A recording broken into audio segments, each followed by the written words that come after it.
Our friends over at Vice did a documentary about the gun culture here in the United States, but they specifically focused on Sarasota, Florida.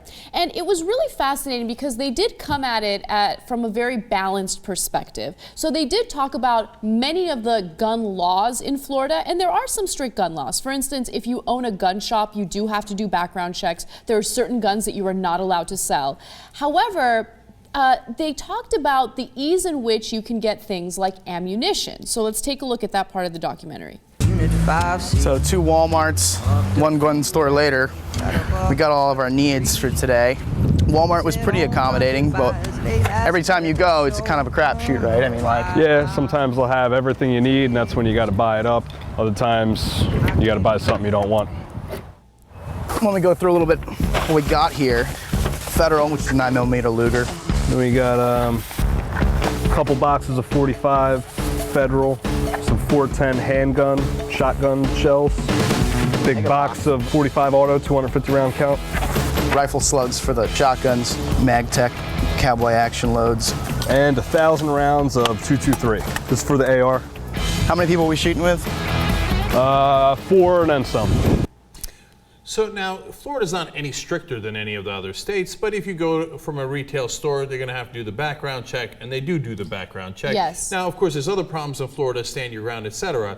But the real problem comes in when you don't go through a retail store. Exactly. And you don't need a background check with private sellers. So just like with corporate taxes, for instance, right? Corporate taxes are so high in this country, except with corporate taxes you have loopholes, and it's the same thing when it comes to our gun laws. So a lot of times gun advocates will say, oh my God, we have the strictest gun laws, what are you guys talking about? And obviously they don't work, but we have significant loopholes. So one loophole that was talked about in this documentary was gun show loopholes, and also the fact that you can legally buy guns from private sellers, and that private seller does not have to do a background check. In fact, let's watch the next clip where they easily purchase a gun in a dark park. Within 30 minutes, we were posted up in a Lowe's parking lot, waiting for our sketchy deal to go down. Phone was blowing up last night. I actually had to put it on vibrate while I was sleeping. So, if you get it, somebody else will. Yeah, yeah, I'll take it. Okay. Drove all the way up here.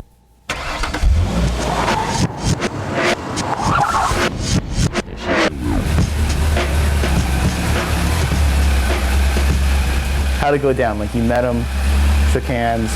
We just shot the shit for a minute, and Yeah. then got down to business, showed me what he had. Did it feel like you're making a drug deal? Kind of. Yeah, yeah. Why don't you show us what you got? Little SIG P238, little compact carry piece. Perfect for like maybe the pocket. Put it in your belt or something like that. And so they got that for $500 cash? About $500, yes, in cash. And so there's no record of him purchasing that gun. If it's done in cash, obviously there's no proof of that transaction. So it kind of shows you that these loopholes exist, and it's not like this is something that was done illegally. What they did was legal.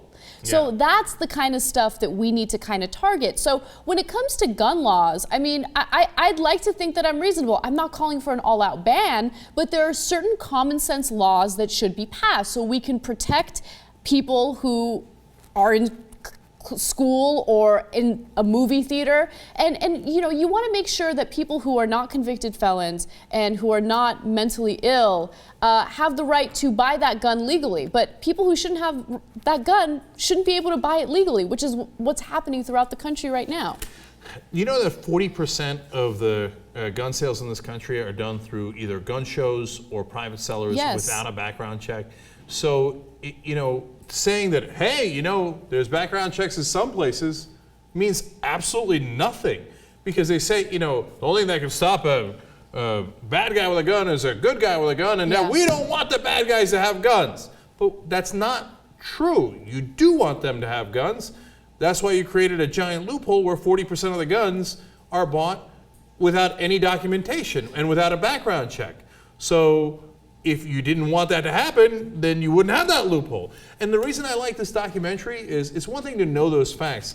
It's another thing to see a guy buying a gun for cash at 10:30 at night in a dark parking lot, and you realize, well, that could have been a guy who was from a drug cartel. That could have been anybody. That could have been a guy who was going to go shoot his wife.